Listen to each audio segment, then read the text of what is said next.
want you to imagine that instead of hailing from whichever barbarous, uncivilized territory it is you come from, you are British, just another island monkey dwelling on this hallowed rock in the North Sea. You enjoy beans on toast, a healthy amount of class discrimination. Have you tried kill all the poor? And not having natural disasters, because sometimes, just sometimes, real recognizes real. And the year is 1940, and the map looks a little something like this. And if you look just closely enough, the eagle-eyed amongst you might notice that it spells out the word fisted, and just underneath in small print, up to and the gallbladder. You've just lost almost all of your best military equipment after a miraculous last-ditch evacuation from the beaches of France, an event I can directly and personally relate to. I'll be sticking to the refugee simulator in Norfolk for next year's holidays, I reckon. And you've also lost more than an acceptable amount of aircraft in the battle to be certain of your own home defense. You have a vast empire and they're doing more than just pulling their weight, but they can't be brought to bear in a manner that would make much difference in this scenario. You are, more or less, alone. Then the second most evil man in history offers you a white peace. Not a surrender, but an equal peace. Nobody hands over anything, just a let's call it quits kind of treaty. And your nation says, nah, I reckon we'd be fine. Struggle builds character. And they decide to decline, to rage against the dying of the light, against hopeless odds come what may. Why? Is it because you're absolute altruistic mad lads and you know that as the last bastion of opposition, if the war ends here and now on gamer terms, the victory would be set in stone, no future allies to rally, the war would be well and truly lost? Well, there's definitely a bit of that. Principle certainly played a part. The reason, amongst many, but the reason relevant for this video, is that whether it takes 5 years or 10 years or even 20 years, you actually believe you can win. Because you have been in this exact same position before in the previous era-defining mass conflict, the Napoleonic Wars. Now, after all, why was it that when Sir Winston Churchill made his famous "We shall fight on the beaches" speech, he began with that exact same Napoleonic comparison? You see, in the same way that the Second World War defines our entire understanding of the modern world, whether you learn it through academia or memes, we all know it. The cowardly French, the efficient German, the robotic Russian, the indecisive Italian, and the plucky Brits, who in a tough spot of severe rationing lacked makeup, clothing, food, and healthcare. Let's hope that when a large proportion of industrious Yanks station here, they won't take this image back home and damn us to an eternity of stale memes. Oh. Fantastic, that's just brilliant, that is. But you see what I mean. It still dominates our entire perception of the modern world, inaccurate as most of these stereotypes are. But in 1940, the equivalent event that dominated contemporary perception, at least in Europe, the civilized world, was the Napoleonic Wars. They were far enough in the past to be mythologized, but close enough to still be deeply relevant. In much the same way, if Europe found itself conquered today, with Britain being the last bastion, the nation would undoubtedly harp back to Sir Winston Churchill and the finest hour, and having stood in the gap. But in 1805, unlike 1940, Britain's safety from continental invasion against overwhelming odds was not achieved by the national collective in the efforts of total war standing in this proverbial gap, but instead filled by one man alone. A man who was just as venerated in his own lifetime as he is today, above all others in the nation's pantheon of heroes. A man who in turn had his legacy betrayed, his memory warped, and his humanity stripped by the very nation whom he had quite literally given life and limb. Vice Admiral Lord Horatio Nelson. I was a fucking legend. So who was this chap, and what did he do to deserve a place next to the Norwegians' Christmas tree? Now, they might be a nation of pickled herring-eating Scandi weirdos, but I'll be damned if they're not our nation of pickled herring-eating Scandi weirdos. Brushing your teeth is the only time you clean your skeleton. Jumping straight into the deep end with the death of his mother when he was just 9 years old, which is never ideal. Now, the death of his mother is very important, and we're going to come back to it in the following chapter, so just take however much Ritalin you ADHD-riddled goblins require and keep that in the back of your mind. Now, her death would leave his father to raise 8 children, and the kid liked ships, so 3 years later it was off to the Navy he went. With any luck, he would die horrifically and the Navy would pay up as compensation. It sounds a bit harsh, I know, but so does being a single father of 8, so who am I to judge? And at 14, he went on an Arctic expedition and beat a polar bear in a fistfight. It might sound fake, but it was confirmed in 1800 by the commander of the expedition, Skeffington Ludwig, who presumably hailed from the village of Hogsmeade. And when I speed run through this list of his actual achievements, you'll see just why it is that people were already mythologizing his childhood 5 years before even his crowning achievement. You see, Nelson would go on to see action on more than 120 occasions, and by 17 he had already sailed in 3 oceans. Now, after catching malaria in India, as any self-respecting middle-class British teenager does, I'm on my gut, Pierre. On his return sail to England, he claimed to have a vision of a golden orb. Quote, "A sudden glow of patriotism was kindled within me. Well then, I will be a hero, and confiding to Providence, I will brave every danger." And it has to be said, he read prophecy far better than Rhaegar Targaryen ever did, and without having to sleep with a single miner. What a top lad. If there's grass on the pitch, play ball. Because brave every danger, he would. Becoming a full captain by the age of only 20, and by 28 he was given overall command of British naval forces in the West Indies, which seems largely to have been given on merit. After all, he didn't come from a tremendously wealthy background. He was lower middle class, so he presumably used slang that wasn't very befitting of his experiences. He has to go, blood. He has to go, blood. And by just 29, he had been made a Knight of the Order of the Bath and given the position of Rear Admiral, both of which he would achieve following the Battle of Cape St. Vincent. Now, the Battle of Cape St. Vincent is when he first enters the public spotlight as a Commodore serving under Admiral Jervis. The British encounter the Spanish fleet, British victory looks imminent, then the winds change and the Spanish look like they're going to be able to escape. Nelson, on his own orders, takes his ship by himself, if you ignore all others aboard, but we don't know their names, so fuck those people, I suppose, and charges directly into the Spanish fleet. Captain! Yeah? No! Leading the charge personally, he boards one Spanish ship, the San Nicolas, capturing it. And then from the San Nicolas, he leads a second charge and boards an even bigger 3-decker Spanish ship, the San Josef, that came to the support of the San Nicolas, capturing that too, a feat that would quickly be dubbed Nelson's patent bridge for boarding first rates. Now, as you can imagine, the image of a senior officer, sword in hand, leading this incredible charge captured the public imagination. You see, this style of leading by example from the front, despite the fact that it was not required of his rank, showed itself on his body, which was knackered, to say the least, by which I mean to say he was missing parts of it, which he described as tolerable for one war. First, he would lose a suboptimal amount of eyes, 50% to be exact, which he would lose, well, he wouldn't lose his eye, but he would lose sight in his right eye after a cannonball struck a nearby sandbag, causing gravel to shoot out and blind him. Pocket sand. During the naval assaults on the island of Corsica, Napoleon's birthplace, which is why whenever you see paintings of the guy, he looks like he's got like a lazy eye or something. It was just a bit knackered, but it wasn't eye patch worthy, which I think is a damn shame. There's no image in the world that can't be improved with a parrot, is all I'm saying. Simon, don't touch my phone.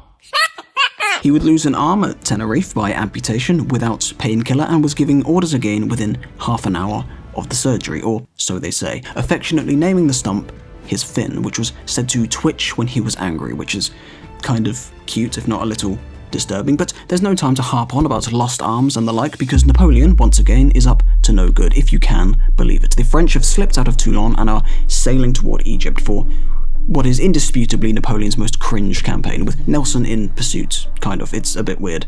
Now, if you know anything about Nelson, then you know of the Battle of Trafalgar, and we'll get to that in due time, but in his lifetime, this was the moment that cemented him as a living legend. The Battle of the Nile. I was a fucking legend. Now, the Nile was legendary for 2 reasons. Firstly, and most importantly, because, and there's no 2 ways about this, it absolutely cucked Napoleon, though more than he already was in a literal sense, leaving him stranded in Egypt, dick firmly in hand, forcing him to abandon his men to disease and starvation and slip away back to France. What a top lad. And secondly, because the scale of the victory was kind of unprecedented. Nelson didn't just win, he absolutely annihilated the French fleet without losing a single ship. So how did he achieve this, I hear you ask? Well, it's all very complicated, so strap in. What he did was he attacked them from the side they weren't shooting from.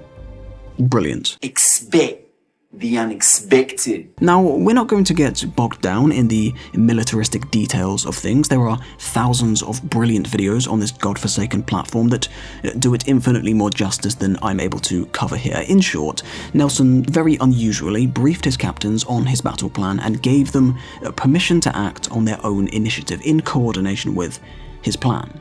The French thought they had their back to the shoals, and in the dead of night, half of Nelson's fleet found a way around and were able to attack from both sides at once, with only 4 French ships escaping to safety without the British losing so much as a fishing boat. Now, I really cannot stress this enough, this sort of thing didn't happen. In any naval engagement under sail, it's almost always a parity. The winner is basically given to whoever is able to repair their fleet the fastest, or whoever is in less need of it at that precise moment. And it was from here on out he would be known as Nelson of the Nile. And on his way back home, he sees a side quest marker on his minimap that leads him to Naples. And it's funny that he just kind of stumbles into this plotline. But it really highlights you could, I think, argue that the Napoleonic Wars, and additionally the preluding French Revolutionary Wars, really were the first ideological wars, at least in the way that we would understand from a modern perspective in regard to the Second World War or the Cold War or whatever. And this is, to some extent, the birth of that kind of warfare. You know, for the people fighting and waging this war, there is personal, political, and ideological investment and motivation in a more global or at least regional sense. And speaking of World War II, it's at this point that Nelson is sent to Copenhagen. You see, if the neutral Danes, who had a vast fleet, allied with the French, then Britain would once more be under threat of invasion, which, you know, that won't do. So there was only one option. Send in Nelson to, you know, Pearl Harbor them a bit. Now, the two things worth knowing about Denmark is that not only is learning their language a pointless endeavour, no matter how much you may enjoy eating rotten fish, but so is understanding their mathematics. These lot are fucking tapped, but more importantly, it's basically just the stepstones from Game of Thrones, just a series of scattered islands full of pirates and fucking weirdos. Have you ever eaten the flesh of your enemies? The point worth taking away here is that in terms of their naval defence, they're pretty damn capable because, well, you would have to be, wouldn't you? And as a result, the British assault was getting quite rough, having to sail through a narrow pass with the Danes positioned in a coastal-hugging defensive line with strong naval shore defences behind them. Ships were being lost, and Admiral Hyde Parker, whom Nelson was in second in command to on this operation, signalled a general withdrawal. So, what does Nelson do? Well, he raises his telescope to his blind eye and says, "Nah mate, can't see the signal. Activate Operation Leroy Jenkins." Which, as a historical anecdote, is really bloody cool, but somehow I don't see Yamamoto cracking goofy little jokes in his Pearl Harbor briefing, but at the end of the day, well, the guy fucking lost, didn't he? Vibes and racial supremacy. So, maybe if humour existed in Japan outside of mentally torturing some poor bastard for a wacky game show idea, well, it might have just made the difference. Now, I like Yamamoto, but we've got a policy of equal discrimination on this channel, and sometimes we've got to do a few zigzags to get at the Japan fetishists, who, let's face it, are their own unique form of subhuman, so I'm sure they'll fit right in on this channel.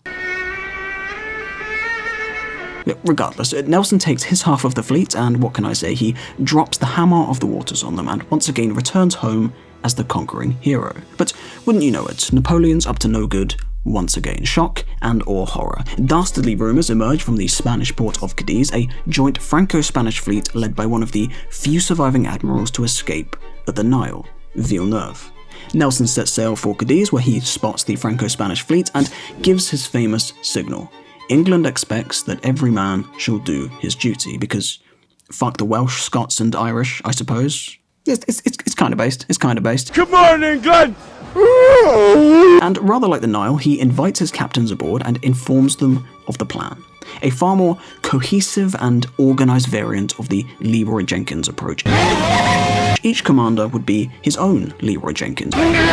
You see, these two fleets were absolutely massive, and your traditional line up and shoot each other until you have to call it a draw approach was, from Nelson's perspective, cringe. What he wanted was total annihilation that could guarantee Britain's security from landward invasion for the rest of the war. The fleet would be split in half, and in a complete unorthodox method of attack, both would sail into the broadside, splitting the enemy fleet into three, and vibes just start tearing them apart from the inside of their own formation. It was ingeniously simple, unique, and wholly unexpected, so much so that the men began to weep upon hearing of the plan, because crying over well-made war plans showed civility, normalized that shit. Now, as you can imagine, Nelson sailed directly for the French flagship, causing it to surrender early on in the battle. After all, wreaking havoc and causing confusion was the key to this unorthodox plan. The Victory found itself in combat with the Redoubtable. Just pronounce it in a funny French accent if you want it to sound authentic. It's the same thing, but the ever dastardly French placed snipers up high to throw grenades and pick off men on the Victory's decks, whereupon Nelson, who was walking up and down at a leisurely pace, his medals and stars made him a pretty recognizable target if the distinctive lack of body parts didn't give it away, and it's here he was shot through the shoulder, the bullet piercing his lungs and his backbone. As he is carried to the surgeon below, he places a handkerchief over his face, covering his medals in an attempt to maintain morale. Surviving in complete agony for 3 hours, he lives just long enough to hear of the astounding victory. The entire Franco-Spanish fleet destroyed, without a single Royal Navy ship lost. The greatest naval victory under sail ever achieved. Coughing up blood as he tries to utter his final few words, he asks his dear friend Hardy to kiss him. "Thank God I have done my duty," he says. Now, Nelson's victory at Trafalgar cannot be understated. Though the war would continue on for another 10 years, concluding with the Duke of Wellington's victory over Napoleon at Waterloo, it was Nelson who prevented French invasion of Britain, therefore allowing them to continue rallying allies against Napoleon, effectively isolating him from his colonies and locking him to mainland Europe. With the complete naval dominance he had assured them. And this naval dominance wouldn't just last the rest of the war as Nelson had hoped. The scale of this victory was so complete that Britannia would rule the waves, and by extension, the world, for the next 100 years. We're just normal men. What do you mean, normal men? We're just innocent men. Now, I know that short-form content has rotted most of your brains, but if you can manage it, I want you to cast your minds back to Nelson's entrance into the public eye, his maverick victory at Cape St. Vincent. Well, here's the thing. You're not really supposed to do that. Just sail into the enemy fleet alone. It's not really the thing to do. So, although his actions at Cape St. Vincent were commended in private, his actions were left out of the public dispatch. So, how was it that the public came to know of it? Well, he wrote out a detailed account himself and gave it to the newspapers to make sure everyone knew just how cool he was, and it did appear in the Times and it did appear in the Sun, presumably just underneath a steamy ankle picture on page 3. It's hard to think of the Sun as an antiquated newspaper, isn't it? Rather than just white van scumbait. Remember the intro, you're British, class discrimination is fun, get involved in the comments please. Now, I bring this up to highlight Nelson's fatal flaw that would ultimately result in his betrayal, and it's surprisingly human for someone of his stature. Deep insecurity.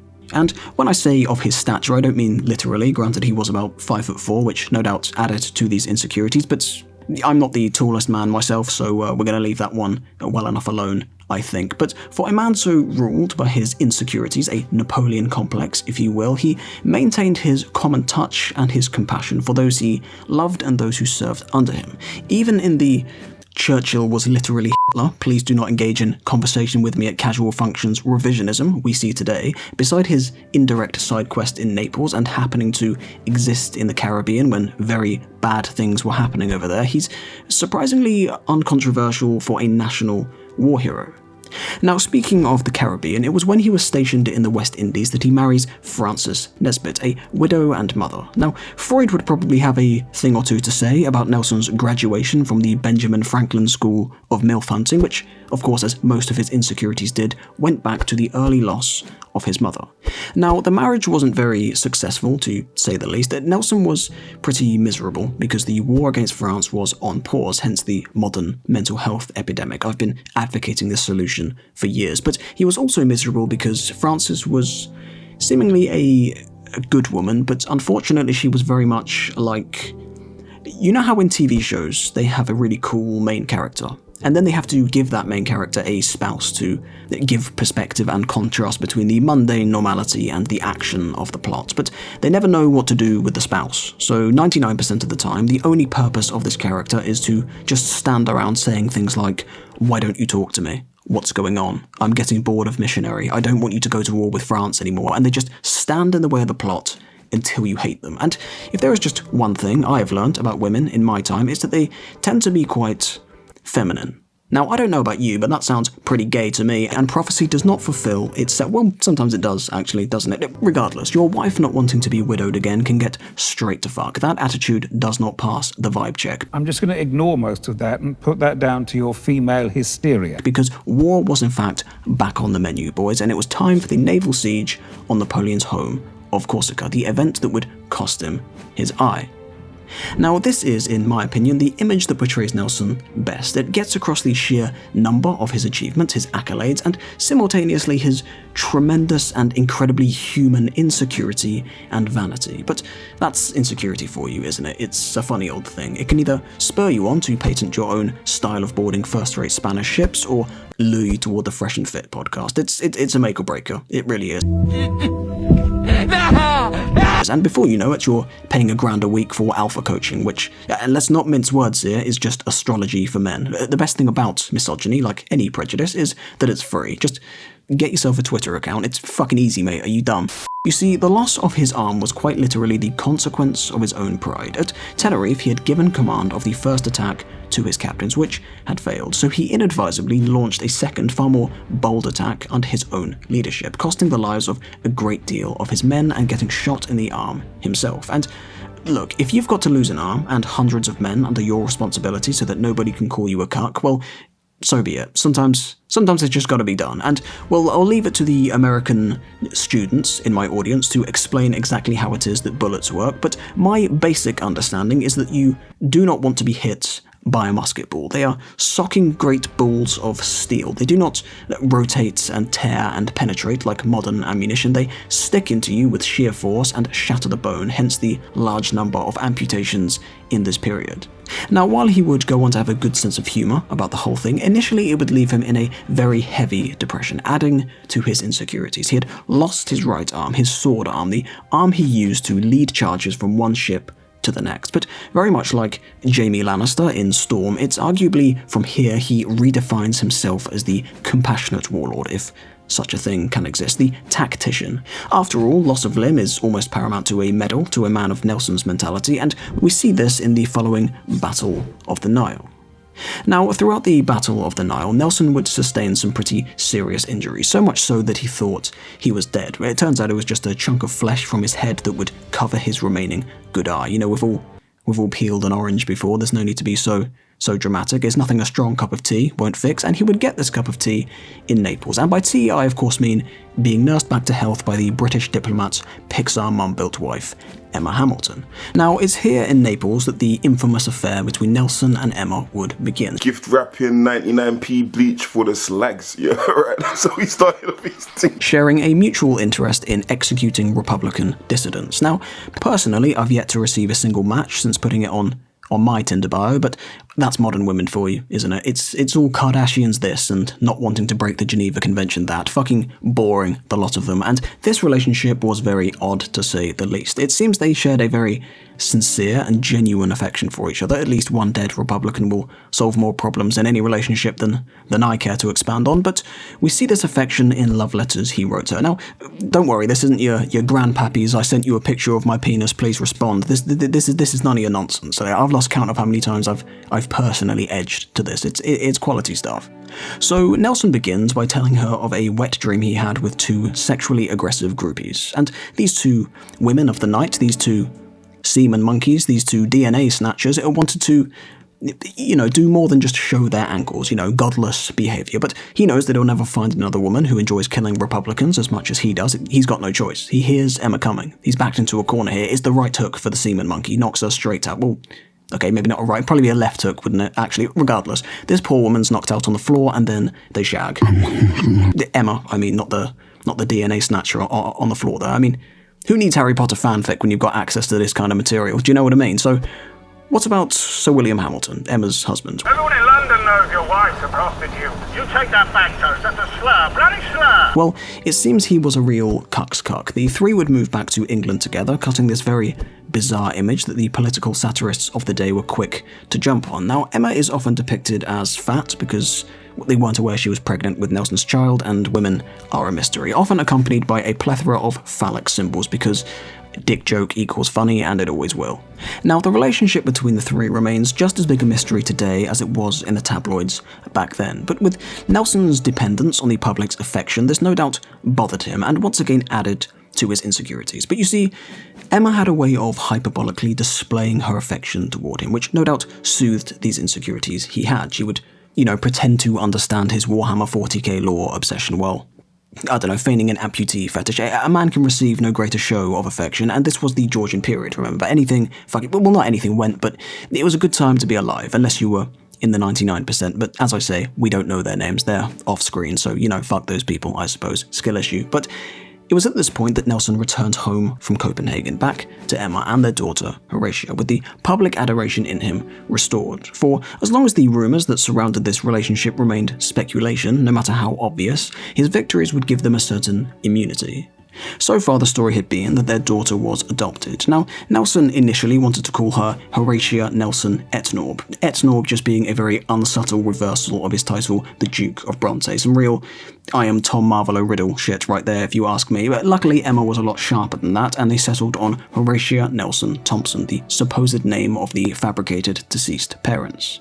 And by 1803, with the death of Sir William Hamilton, the three were finally able to live together as a real family. And it seems, for the first time, Nelson was finally able to stop running from insecurity and toward prophecy, to just be finally content.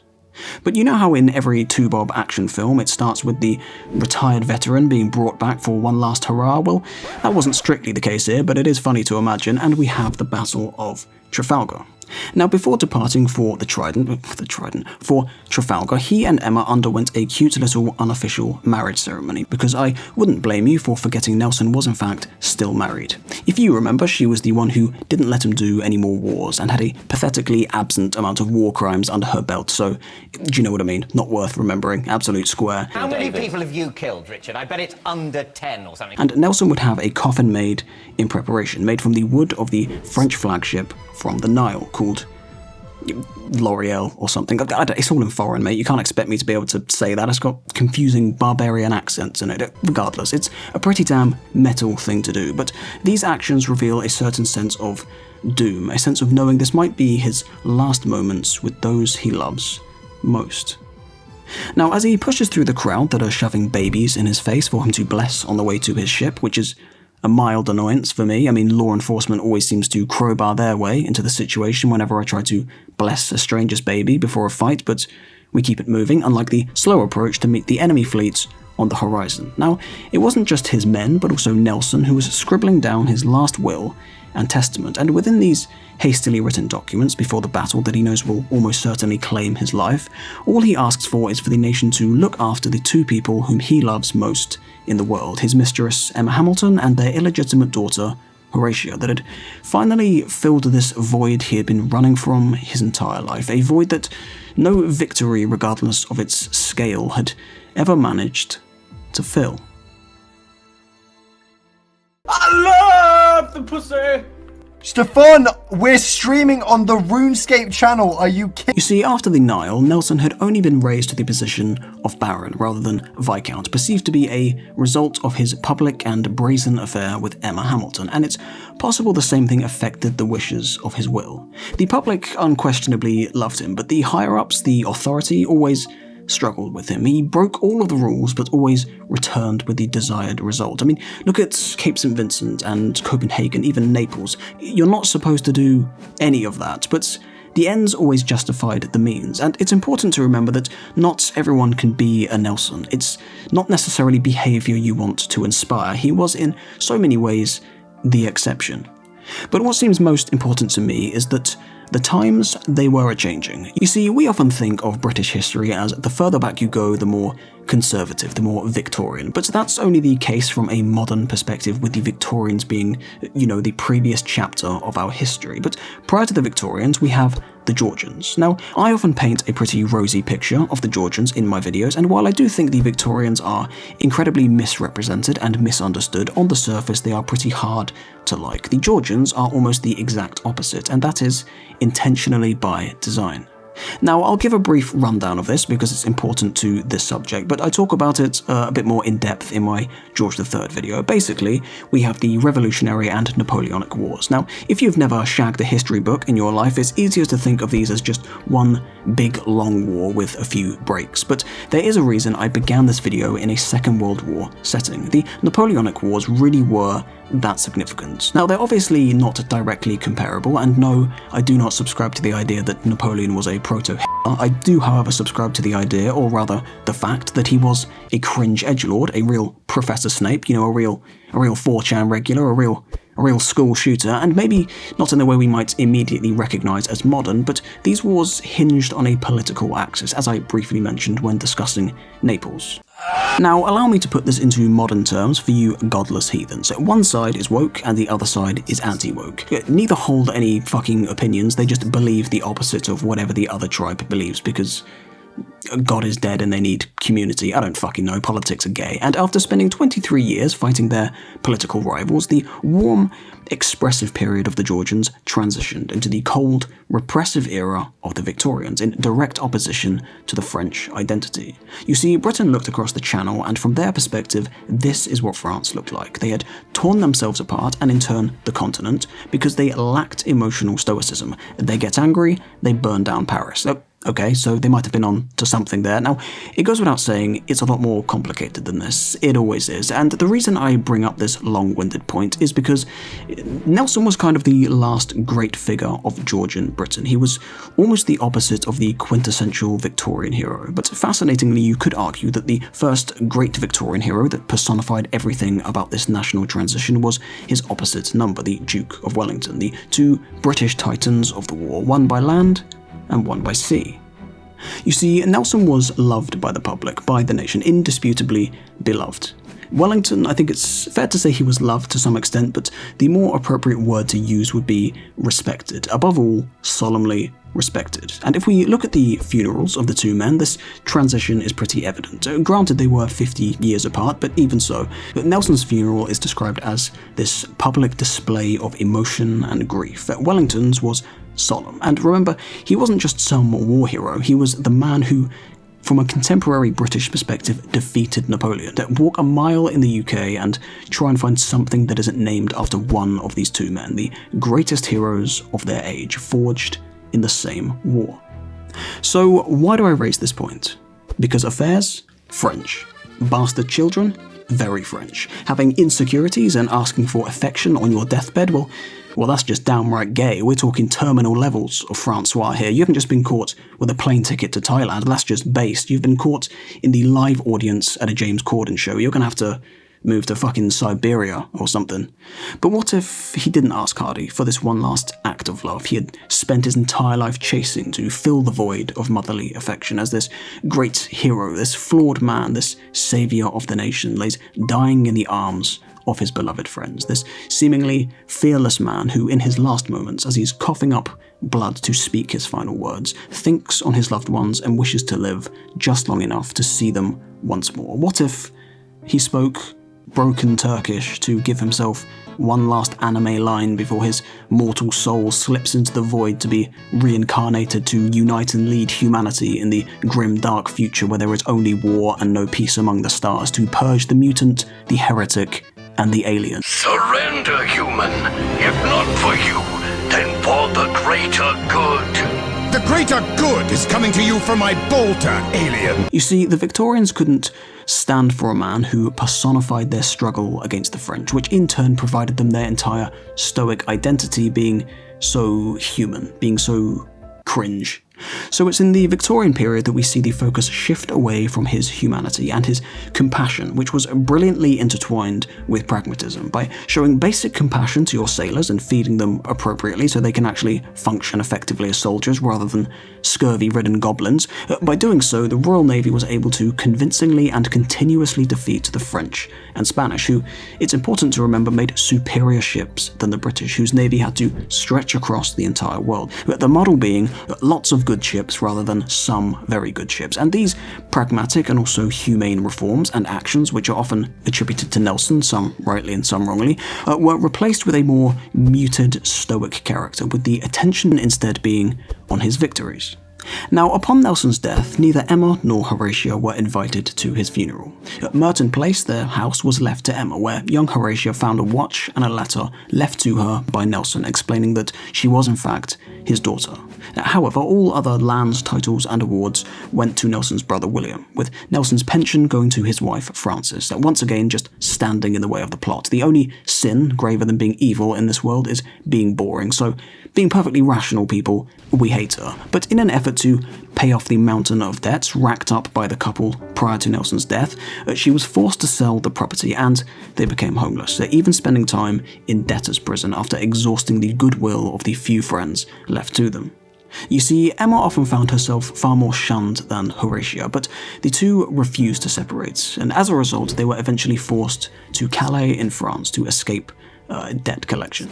In squalid living, they were forced to sell off the few heirlooms that remained to them, the only exception the watch Nelson had left to Horatio before departing for Trafalgar.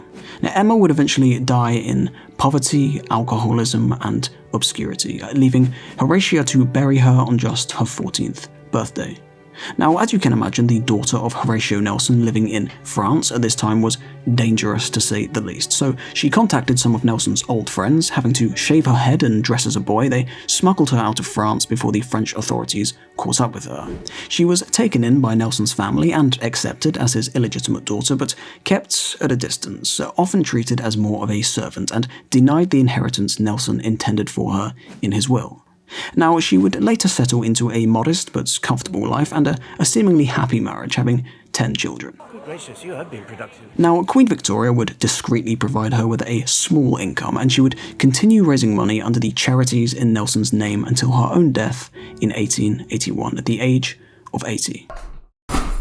Now, the idea of twisting the character of a national figure, a national hero, to an image more befitting of the times isn't unique to this example. If we look at Frederick the Great, who is often perceived to be one of the foremost figures of the Enlightenment era, rightly or wrongly, then look at how the gamers spin his image in the 1930s as a more nationalistic hero. And then, of course, the Russians arrive and occupy East Germany, and then they spin him as a socialist hero. It's often used as a way of making us feel a continuity with our history, as though these people's deeds and beliefs can still directly apply and inspire. But in the case of Nelson, at least for me, it's not so much his deeds, eternally heroic as they were. This Titan that still stands as tall as ever in the heart of the nation in bronze and stone was just as flawed, just as human, just as flesh and blood as you or I.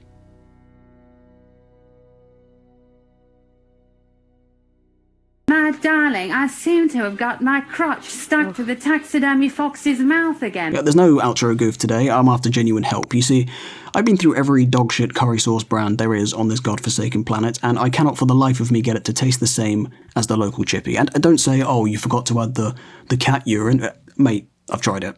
I've tried adding the middle finger of a snake, the elbow grease of a seal, the bald patch of an iguana, and the blood of a virgin frog. I don't know what it is they do to it, mate, and frankly, I'm too embarrassed to ask. So I'm only half joking when I ask if we can get a bit of a a bit of a brainstorm going in the comments, please, to, you know, to get to the bottom of this, because it's starting to get me down, to tell the truth, it really is.